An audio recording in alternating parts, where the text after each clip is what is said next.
শোন, আমার স্যারের সাথে কথা হয়ে গেছে। 1050 টাকা দে, মায়ের ছেলে মায়ের কোলে ফিরে যা। আর এই গ্রামে আসবি নি। আমার কাছে অত টাকা নাই। কত টাকা আছে দেখি?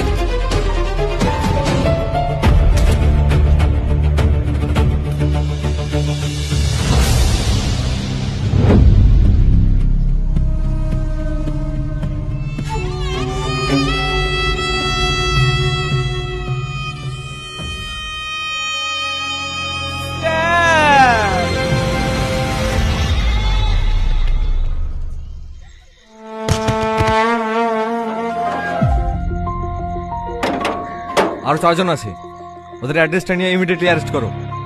Okay sir.